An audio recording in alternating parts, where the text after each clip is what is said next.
Hi, and welcome back to Focal Point AFR Talk. Brian Fisher is my name.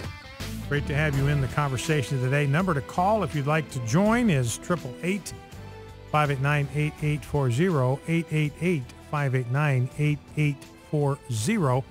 And again, we're looking here. We talk about anything you want to talk about that we've addressed on the program today. The election results from yesterday, Hillary Clinton in 2016, fading magic of the Clintons. We've talked about spiritual gifts on this program. We talked about the importance of pastors being engaged in the effort to bring our culture back to some kind of moral sanity.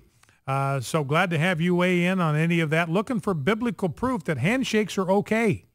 Got the Journal of the American Medical Association out there saying that handshakes are as bad as smoking for human health. That they want to have handshake-free zones all over the United States. They want to turn hospitals into handshake-free zones. I want biblical proof that these guys have no idea what they are talking about. 888-589-8840 is the number to call. One quick item before we jump into a soundbite or two, and then we'll take some calls in a moment. You might have heard this story about Cole Middle School in East Greenwich, Rhode Island. There's a middle school, and they annually have an honors night at this middle school to recognize those for exceptional achievement, exceptional accomplishment. And they decided to scrap it this year. Now, I understand from what I've read this morning that it's back on. There was so much outrage, so much backlash against canceling this honors night that they put it back on. But the reason they canceled it is because of the exclusive nature of the annual honors night. Well, I mean, that's kind of the idea. If you're honoring some for their exceptional achievement, that means that they stand out in some way. There is something exclusive about receiving that kind of honor. Now, this is a classically American thing. I mean, what built this country was achievement. What built this country was accomplishment. What a classic American value is to honor achievement and to honor accomplishment, to praise it, to reward it. You know, one of the differences between a conservative worldview and a liberal worldview is that liberals actually reward failure. Conservatives reward success. We honor success. We subsidize success. We reward success. What do liberals do? They reward failure. They throw, all you got to do to get more money is fail at whatever you're doing.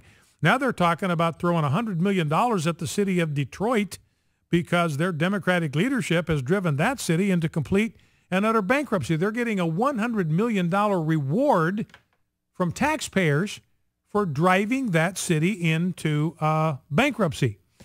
Fred Jackson, by the way, just handed me some breaking news that the governor of Pennsylvania is not going to appeal the court decision that struck down the state's gay marriage ban yesterday. They're not even going to try to fight this thing. They're not even going to bother. So complete abdication of political leadership there in Pennsylvania. So they'll start handing out same-sex marriage licenses in Pennsylvania like candy. I've got a column that'll be coming out tomorrow on the topic of what we need to do to stem this runaway train. And I believe one of that is we got to start thinking about impeachment for these federal judges. Mike Huckabee called for it in Arkansas. I think it's time to call for it at the federal level. I'll talk about that tomorrow. But at any rate, and you look at the scriptures, you know, and the Bible, what does the Bible say? Honor to whom honor is due. Esteem to who esteem is due. The Bible teaches us that we are to honor those who are responsible for exceptional accomplishment or achievement. We're to reward them. We are to honor them. Honor to whom honor is due. And Cole Middle School just trashing all that. You know, the very tradition, the very dynamic that has made America the greatest nation on the face of the earth. They're trying to shred that thing because of the exclusive nature of accomplishment and honoring and acknowledging that. One quick soundbite before we go to the phones. This is Howard Dean, clip number 1. Rob, start right at the top there. You know, I've been hammered by the left drilled, hammered by the left for suggesting that we ought to suspend Islamic immigration. And I've suggested that furthermore, out of our compassion as a Christian country, we should assist them if they would like to repatriate. Now, if they're legally here, I'm not saying that we cancel that or revoke that. I'm not talking about that. But this is a Christian country. We're going to operate according to Christian tradition and Christian values. And if a Muslim chafes against that because he wants to live under Sharia law, then by all means, as a Christian country, let's help him and his whole family. We believe in family unification, keep the family together, and we will assist them in returning to a country where they can be at home. Now, Howard Dean apparently feels the same way about Republicans as I think we ought to feel about Muslims. Let's listen. This country has been sold down the river by the right wing for their own purposes. This is a Republican Party that has decided they like power so much that they think it's okay to win by taking away the right to vote. They are not American. They could be more comfortable in the Ukraine or Russia, but stay away from our country. This is based on the right to vote. All right, so that's Howard Dean. They are not American, talking about Republicans that believe in voter ID. They could be more comfortable in the Ukraine or Russia, but stay away from our country. You get that? He's a Democrat. This is our country. It belongs to us, just like your children belong to us. It's not your country. Stay away from our country. Go somewhere where you'll be more at home, like the Ukraine or Russia. Let's grab a phone call. Let's go to Lee, Bluefield, Virginia. Lee in Bluefield, Virginia. Welcome. What's on your mind? I got a verse for you. Hit me. I think we shouldn't shake hands with everybody. All right. 2 Corinthians 6:17.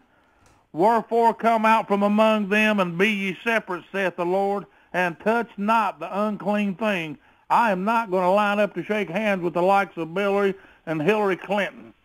Okay, so you're down with the American Medical Association, and there are some people you're saying we shouldn't shake hands with because it just wouldn't be good. It wouldn't be good for political health. Well, the Bible also says, "Mark them that cause divisions amongst you, contrary to the gospel of Christ, and avoid them." Don't shake their hands. Avoid them. All right, Lee. Well, listen, I appreciate the call there. We got somebody weighing in on the side of the American Medical Association and using Scripture to support that. All right, appreciate that. Let's go quickly to Chris in West Point, Mississippi. Chris, welcome.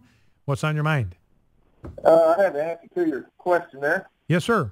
I got Proverbs 22:2. The rich and the poor shake hands as equals. God made them both. All right, I hadn't thought about that one. So read that one again. The rich and the poor shake hands as equals. God made them both. Okay, they shake hands as equals. So there's in the Old Testament, you got the legitimization of a handshake right there in Proverbs 22. I think we all fall somewhere in the rich and the poor. Yeah, that's everybody. Yeah. All right, Chris. Listen, I appreciate that very much. Thanks for the call. Let me give you the one other verse. Hadn't thought about the Proverbs 22 one, but no, I'm going to wait. I'm going to let you come up with it. So we're still looking for. There's a verse in the New Testament, absolute proof that handshakes are not, in fact, hazardous to your health unless you're shaking hands, as Lee said, with someone who is contaminated with progressivism. Focal Point, AFR Talk. We'll be back with more content, more of your calls. Stay with us. You're listening to Focal Point on AFR Talk.